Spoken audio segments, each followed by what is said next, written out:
എല്ലാവർക്കും പുതിയ വീഡിയോയിലേക്ക് സ്വാഗതം. വളരെ പ്രധാനപ്പെട്ട ഒരു ഇൻഫോർമേറ്റീവ് വീഡിയോ ആയിട്ടാണ് ഞാൻ നിങ്ങളുടെ മുമ്പിൽ ഇപ്പം വന്നിരിക്കുന്നത്. അതായത് തദ്ദേശ സ്വയംഭരണ സ്ഥാപനങ്ങളിലേക്കുള്ള ഇലക്ഷനിലെ വോട്ടർ പട്ടികയിൽ പേര് ചേർക്കാനുള്ള അവസാനത്തെ അവസരമാണ്.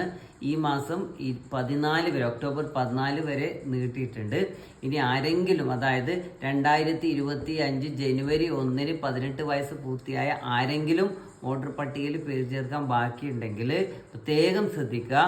പിന്നെ സ്വന്തമായിട്ട് ചെയ്യാൻ പറ്റുന്നവരാണെങ്കിൽ ഇലക്ഷൻ കമ്മീഷൻ്റെ സൈറ്റിൽ പോയിട്ട് ചെയ്യാം, ബുദ്ധിമുട്ടൊന്നുമില്ല.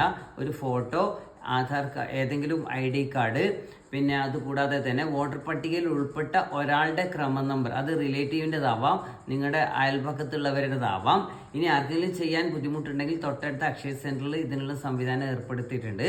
ഈ അവസരം പാഴാക്കരുത്. ഇപ്പം ഈ പ്രാവശ്യം വോട്ടർ പട്ടികയിൽ പേര് ചേർത്തിട്ടില്ലെങ്കിൽ 5 വർഷം കഴിഞ്ഞിട്ട് മാത്രമേ നമ്മൾ പഞ്ചായത്ത് അല്ലെങ്കിൽ മുനിസിപ്പൽ ഇലക്ഷനിൽ വോട്ട് ചെയ്യാൻ പറ്റുള്ളൂ. അതുകൊണ്ട് എല്ലാവരും ശ്രദ്ധിക്കാം. ഇനി ആർക്കെങ്കിലും വോട്ടർ പട്ടികയിൽ നിന്നും പേര് റിമൂവ് ചെയ്യേണ്ടവരുണ്ടെങ്കിൽ, അല്ലെങ്കിൽ വോട്ടർ പട്ടികയിൽ നിന്ന് പേര് ഒഴിവാക്കേണ്ടവരുണ്ടെങ്കിൽ അതിനും ഈ ഒക്ടോബർ 14 വരെ അവസരമുണ്ട്. എല്ലാവരും വീഡിയോ കാണുക, പരമാവധി ഈ വീഡിയോ ഷെയർ ചെയ്യുക, സബ്സ്ക്രൈബ് ചെയ്യുക. താങ്ക്